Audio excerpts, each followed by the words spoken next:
Safe रहेंगे, इस नारे को किस तरह देखते हैं? नहीं, सबसे पहले तो मैं भाई के लिए तारीफ करना चाहूँगा। भाई ने कश्मीर फाइल्स मूवी बहुत अच्छे से देखी है और इसके बाद केरला स्टोरी भी बहुत अच्छे से देखी है।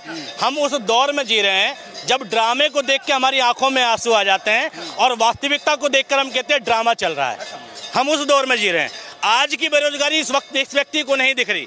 आज लॉकडाउन में लोग लाखों लाख लोग पैदल चल गया, वो नहीं दिखा। आज कोरोना में कितने लोग मर गए, वेंटिलेशन में ऑक्सीजन बेड नहीं मिला, ये इनको नहीं दिखा।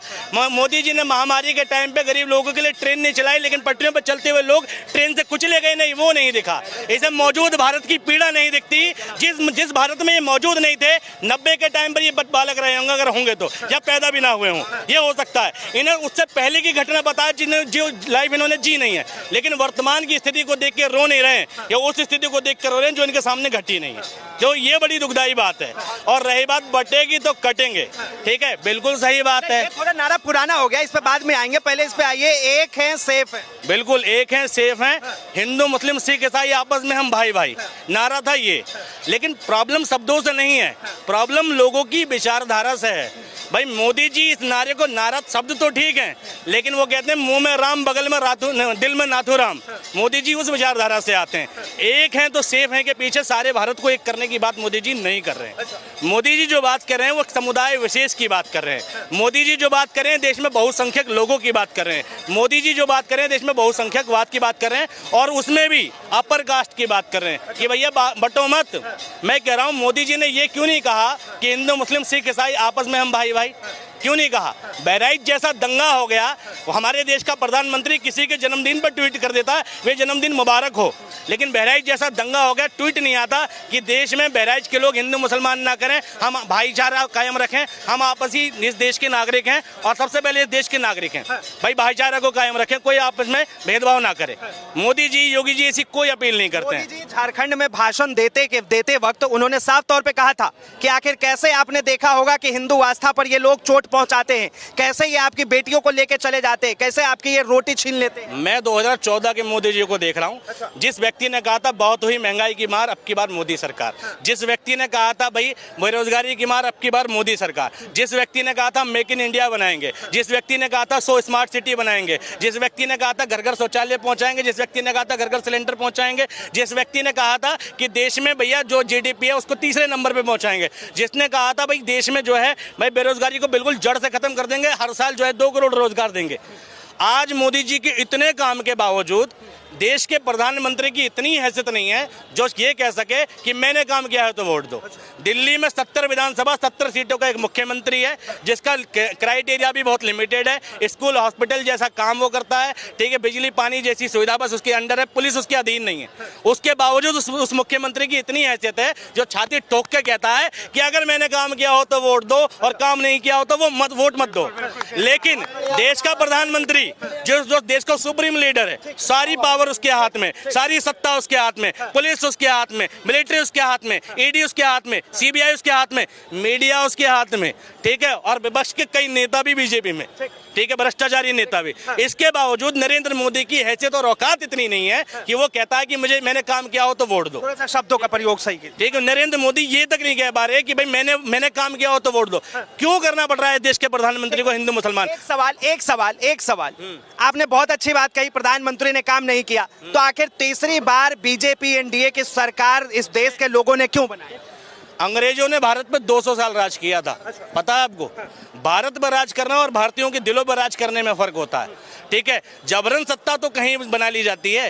भाई 19 लाख ईवीएम गायब है, पता नहीं है, ठीक है। जगह जगह भाई इलेक्शन के टाइम पे घोटाले की खबरें आती हैं। 2014 से पहले इलेक्शन में चुनाव आयोग पर कोई शिकायत नहीं जाती थी, चुनाव आयोग कटघरे में नहीं खड़ा होता था, कोई बात नहीं करता था ऐसी। लेकिन 14 के बाद मोदी जी ने ऐसा क्या किया कि वे लोग शक करने लगे कि ईवीएम में घोटाला है? 2014 के बाद मोदी जी ने ऐसा क्या किया कि लोग भाई चुनाव आयोग पर सवाल उठा रहे हैं?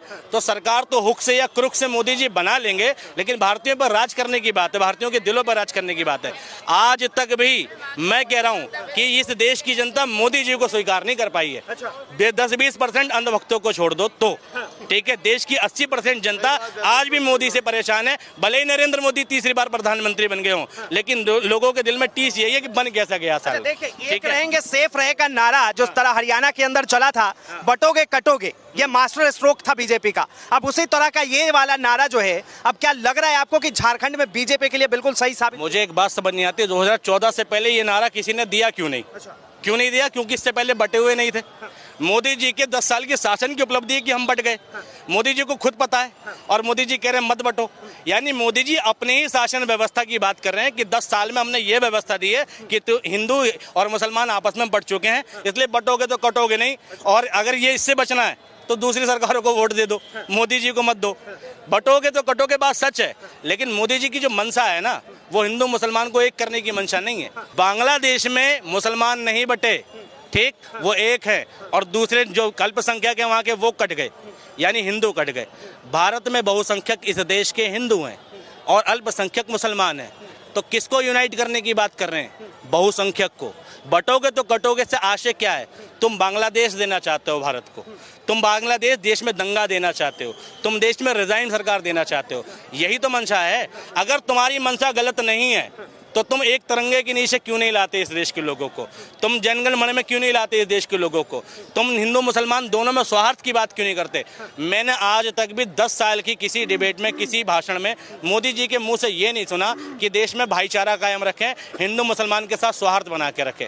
एक भाषण नहीं दिखा पाओगे। और योगी आदित्यनाथ तो उससे 100 कदम पीछे हैं, उनके मुंह से शायद निकलेगा भी नहीं। तो ये समझो, इस तरह के जो नारे आते हैं, आखिर इसकी जरूरत क्या है और इसके पीछे की वजह क्या है? कुछ नहीं है। मोदी जी समझ गए कि उनकी सत्ता और लोकप्रियता दोनों खत्म हो चुकी है। अब उनका काम का सहारा तो रहा नहीं, तो अब सहारा बचा यही नारे देने पड़ेंगे। ठीक है भाई, जब उनकी लोकप्रियता थी तब नारे थे बेरोजगारी की मार, महंगाई की मार। अब लोकप्रियता खत्म, मोदी जी का टाइम गया, तो मोदी जी सोच रहे हैं जाते जाते भी। मैंने एक कहानी सुनी थी, एक नकारा आदमी जो होता है जब मर जाता है ना, जीते जी तो तकलीफ देता ही है, मरने के बाद भी तकलीफ देता है। वो छोटी सी कहानी थी। वो कहानी ऐसी थी कि एक गांव में एक बहुत नकारा आदमी था, पूरा गांव परेशान था, बहुत परेशान था। तो लोग सोचते थे मर जाए, और वो मर गया। और मरते वक्त उसने अपनी वसीयत लिखी कि जब मैं मर जाऊं तो मेरे मुंह में 5 फीट डंडा ठोक दिया जाए और मेरी मैयत को गाजे बाजे से लेके जाया जाए, ठीक है, और पुलिस थानों के चक्कर लगा के लेके जाया जाए। और लेके गया, जब कफन 5 फुट ऊपर देखा पुलिस वाले ने, तो कहा किसकी मैयत है दिखाओ, तो देखा कि मुंह में डंडा है। तो भाई उसके बाद पुलिस वाले ने कहा ये मरा नहीं, तुमने मारा है। सारे गांव में जितने लोग मैयत में शामिल सबको जेल हो गई। से जाने के बाद भी परेशान करेंगे। मोदी जी ने वो शासन दिया है कि लोगों के मन में जो जहर बो के गए हैं ना, ये अगले 20 सालों तक निकालेगी कांग्रेस, तब निकलेगा। एक बात बताइए, प्रधानमंत्री कहते हैं कि कांग्रेस कहीं ना कहीं जातिवाद की राजनीति करती है और हम सबको एक करने की राजनीति करते हैं, तो दिक्कत क्या है, तकलीफ क्या है? मोदी जी के एक करने में बहराइच का दंगा हो जाता है, मोदी जी के एक करने में हाथरस में कांड होता है, और एक समाज के खिलाफ पंचायत होती है, ठाकुर समाज पंचायत करता है दलितों के खिलाफ। मोदी जी के शासन में नोएडा में एक त्यागी समाज का व्यक्ति एक महिला को अभद्र टिप्पणी करता है, और उस त्यागी समाज के लोग उसके समर्थन में आते हैं कि गलत सही नहीं जानते। मोदी जी की उपलब्धियां हैं, मोदी जी के शासन में पेशाब कांड हो जाता है। किस एकता की बात कर रहे हो तुम? सबसे ज्यादा हिंदू मुसलमान के दंगे जो रिपोर्ट हुए, छुटपुट घटना जो रिपोर्ट हुई है, वो मोदी जी के 2014 के बाद रिपोर्ट हुई है। मोदी जी के शासन में भाई पहलू खान मर जाता है, इखलाक अहमद मर जाता है, ठीक है, हरियाणा में नू का दंगा हो जाता है, कन्हैया लाल भी मर जाता है, ठीक है, बिल्कुल कन्हैया लाल भी मर जाता है, ठीक है। नू में अतीक अहमद नहीं ना, बिल्कुल नहीं, अतीक अहमद नहीं, ठीक है। देखो ये बिल्कुल नहीं, मैं कभी सपोर्ट नहीं कर सकता अतीक अहमद का, ठीक। नो का दंगा हो जाता है, ठीक है। मोदी जी की व्यवस्था इतनी जानदार व्यवस्था है कि इतने दंगे हो जाते हैं। भाई मोदी जी अगर वास्तव में इस देश में व्यवस्था ठीक दे रहे हैं, हिंदू मुसलमान की व्यवस्था को ठीक कर रहे हैं, क्यों रिपोर्ट हो रही है हिंदू मुसलमान की घटना चटपट जगह? रोजाना वीडियो है हिंदू मुसलमान का स्वार्थ बिगड़ने की। कोई किसी के धर्म को गाली दे रहा है, कोई किसी के धर्म को दे रहा है। 14 से पहले तो नहीं था ये सब। कोई कहीं पोस्टरबाजी कर रहा है, कोई कहीं पोस्टरबाजी कर रहा है। 14 से पहले तो नहीं था। यति नरसिम्हानंद जैसे लोग, ठीक है, मंदिर के मठाधीश बने बैठे हैं।